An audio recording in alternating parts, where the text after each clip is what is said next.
ఈనాటి ముఖ్య అతిథి వైఎస్ఆర్ కాంగ్రెస్ పార్టీ శాసనసభ మండల పక్ష నేత అన్న బొత్స సత్యనారాయణ గారికి, అదేవిధంగా జిల్లా పార్టీ అధ్యక్షుడు ప్రసాద్ రాజు గారికి, పాల్గొన్న నాయకుడు గారికి, ఇన్ఛార్జ్ గారికి, వేదిక పెద్దలందరికీ కార్యక్రమానికి ఇచ్చేసిన మీ అందరికీ కూడా హృదయపూర్వక ధన్యవాదాలు తెలియజేస్తా ఉన్నాం.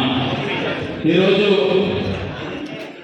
బాబు షూరిటీ మోసం గ్యారెంటీ అనే కార్యక్రమం పెట్టడానికి ప్రధాన కారణం,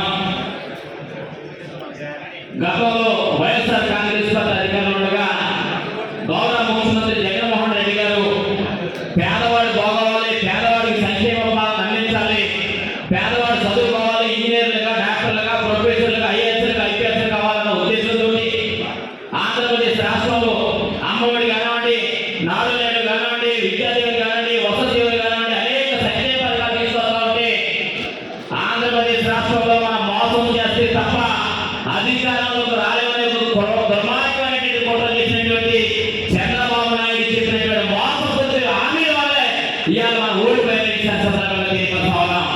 అప్పుడు చెప్పారు ఆయన మా దగ్గర రావడం కోసం బాబు షూరిటీ భవిష్యత్తు గ్యారెంటీ చెప్పారు. కానీ అధికారంలోకి వచ్చిన తర్వాత ఒక్క సంక్షేమ పథకం కూడా ఈ రోజు వరకు కూడా అమలు చేయలేనటువంటి వ్యక్తి అమలంటే కూటమి పాలన సందర్భంగా తెలియపడతా ఉన్నాం. ఇవాళ మనం చూస్తా ఉన్నాం, సంవత్సరం పూర్తయింది, ఎవరికైనా సంక్షేమ పథకాలు ఇచ్చారా? మనం 30 లక్షల మందికి పేదవాడికి ఎదుగుతామన్న ఉద్దేశంతో ఇళ్ల పట్టాలు ఇచ్చి ఇల్లు కట్టేదాన్ని ఆలోచనతో చేస్తే అవన్నీ కూడా పక్కన పెట్టేటువంటి దుర్మార్గమైనటువంటి ఆలోచన చేసినటువంటి వ్యక్తి చంద్రబాబు నాయుడు గారి సందర్భంగా తెలియపడతా ఉన్నాం.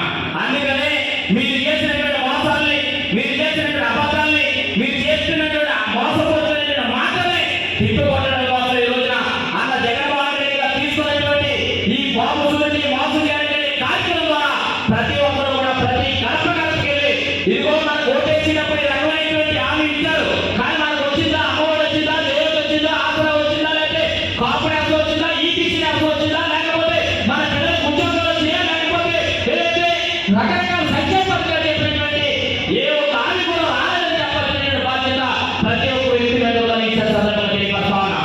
పశ్చిమ గోదావరి జిల్లా చూసినట్లయితే అనేక హామీలు ఇవ్వడం జరిగింది. ఈ రోజు చూస్తా ఉన్నాం మనం అనేక ఇబ్బందులు గురి చేస్తున్నటువంటి పరిస్థితి.